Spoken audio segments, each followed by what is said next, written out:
Vamos começar agora falando sobre a primeira das falhas de mercado, que é precisamente a assimetria de informações. No modelo ideal do mercado, todos os agentes que nele operam terão, com o movimento dos preços, a informação necessária sobre quais os produtos mais desejáveis, qual o fornecedor que mais atende às expectativas do consumidor, ou quais os fornecedores que atendem mais à expectativa do consumidor.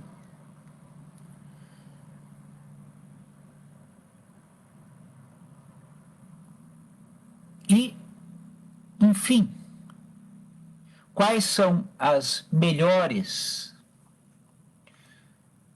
dentre as diversas possibilidades de oferta de bens?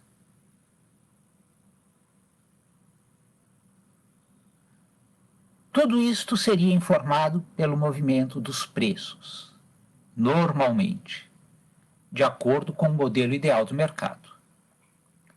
Entretanto, não é assim que as coisas na realidade funcionam. E por que não? Não é assim simplesmente porque as informações não estão distribuídas uniformemente entre os agentes do mercado. Nós temos, na realidade, presente um nível assimétrico de informações, seja do lado da oferta, seja do lado da demanda. E quando se vai falar na assimetria de informações, imediatamente vem à tona os conceitos de seleção adversa e risco moral. A seleção adversa, quando é que ela ocorre? Quando um dos integrantes da relação tenha um conhecimento prévio que outros integrantes dessa relação não tenham e, em função deste conhecimento prévio, ele venha a atuar com maior vantagem do que os demais. Entretanto,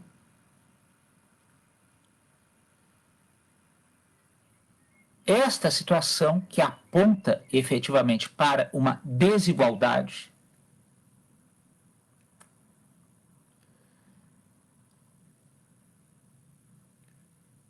tem sido objeto de reais tentativas de erradicação. É a que se verifica na conduta do denominado insider trading, que é o sujeito que tem uma informação privilegiada dentro de uma companhia e, em função desta informação que só ele tem, ele vai realizar negócios numa situação ignorada dos possíveis investidores, que provavelmente tivessem conhecimento dessa situação, também eles iriam participar dos negócios, do investimento. E o risco moral, em que uma das partes vai se comportar de modo diverso daquele que era esperado pela outra. nas mais variadas formas de inadimplemento injustificado do contrato, se vai configurar o risco moral. É importante ter presente que o risco moral não diz respeito necessariamente a uma postura ética, no sentido de estar marcada pela aceitabilidade moral. No conto dos irmãos Grimm, o caçador que fora incumbido pela rainha de matar a Branca de Neve, ao não a matar e enganar a soberana, trazendo o coração de um bicho, teria incidido no risco moral. Isto é apenas para mostrar que, apesar da denominação, não é exatamente a moralidade da conduta que está em jogo, mas sim o atendimento à expectativa por decorrência da promessa feita. Muitas vezes, estas situações, como dito, vêm a ser objeto de combate por parte da própria ordem jurídica. Nós vamos ver a presença aqui do combate ao insider trading, que foi aquele exemplo que foi citado ainda há pouco, do sujeito que conhece os segredos da companhia e que, ao cabo, se aproveita deles, prejudicando, pois, as decisões de investir de outros investidores. A consagração da plena transparência ou full disclosure no âmbito do mercado de capitais, justamente para assegurar que todos os investidores tenham presente quais são os fatores a serem tomados em consideração no momento de tomarem a decisão de investir, e também comparece em todos os procedimentos de licitação, né, para as contratações com o poder público, voltados a assegurar a igualdade entre os candidatos à consagração, à contratação. Os candidatos à contratação, todos eles devem conhecer igualmente os requisitos para contratarem, mas um não deve conhecer a proposta que o outro vai apresentar, justamente para que o poder público tenha condição de pesar entre elas qual é a mais vantajosa e pesar de acordo com critérios objetivos. Uma vez que seja revelado a um deles, antes do julgamento, este estará em vantagem e, portanto, terá havido a frustração da própria finalidade da licitação. É claro que, em muitos aspectos, a assimetria, por mais combatida que ela seja, vai ser inexorável. O velho conceito de dolus bonus, que se faz presente no Tratado dos Deveres de Marco Túlio Cícero, nós vamos como uma expressão da assimetria de informações. Uma das partes esconde da outra uma informação que, a respeito de um dado que, a rigor, uma vez feito o contrato, não levaria a parte contratante a desfazer o negócio.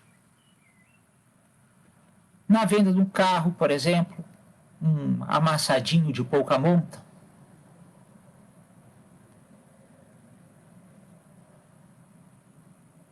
porém, se fosse informado o dado, talvez o negócio não se realizasse. É a figura, então, do dolus bonus, diferente do dolus malus, que é o efetivo induzir a erro e que causa efetivo prejuízo. Claro que com o advento do Código de Defesa do Consumidor, a figura do dolus bonus veio a ser bastante arrefecida, a ideia da boa-fé nos negócios também veio a arrefecer muito a ideia do dolus bonus, mas ele ainda permanece na prática negocial. Por outro lado, existem profissões que são marcadas pelo sigilo, que trabalham com informações que não podem ser reveladas, justamente para que se possa desempenhar a contento as atribuições correspondentes. É o caso do sigilo profissional do advogado, é o caso do sigilo profissional do médico, do psicólogo, do contador. Em suma, profissões que exigem, sim, que se guarde sigilo sobre os dados que lhes sejam revelados e que não serão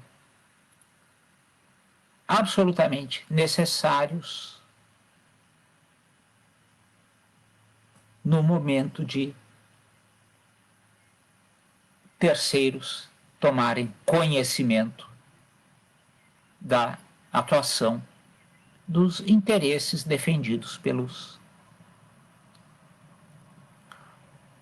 ou atendidos, melhor dizendo, porque o médico não defende interesses, mas atende, atendidos pelos profissionais em questão. Né? Psicólogo que não tivesse sigilo, ninguém se abriria para ele. O advogado, se ele não tivesse o sigilo profissional, muitos dados necessários a ele produzir a defesa do seu cliente poderiam permanecer ignorados. Porque a partir dos dados sigilosos, ele vai poder também ver quais são os pontos que podem ser levados ao conhecimento de terceiros na defesa do respectivo interesse. O médico, se não tivesse o sigilo, também estaria impossibilitado de atender a muitos casos que poderiam conduzir a desnecessárias exposições. E por aí vai. Mas não são só estes os casos de sigilo. Nós podemos referir um outro caso importante. O empregado que venha em função do seu trabalho, a ter acesso a informações privilegiadas, não deve revelá-las a terceiros. Por quê? Porque os segredos da empresa constituem também sua arma para atuar no mercado. Não é casual que se diga que o segredo é a alma do negócio. E é exatamente por conta disto que uma das hipóteses de justa causa para a dispensa do empregado é revelar segredo de que tenha conhecimento em razão das tarefas que desempenha. De outra parte, existem certos contratos cujo sentido econômico se baseia no segredo. É o caso da transferência de tecnologia. A tecnologia só pode ser conhecida. O contrato pode ser publicitado, mas a tecnologia em si só pode ser conhecida de quem transfere, e aquele que a recebe tem de comprometer-se a não revelar.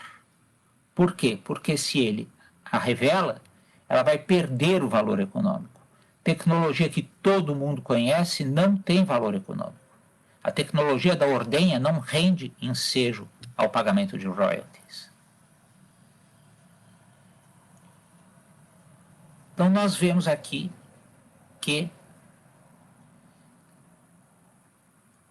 a assimetria de informações, embora ela seja uma falha de mercado e venha efetivamente a ser mitigada, não tem como ser eliminada. Ela é inexorável.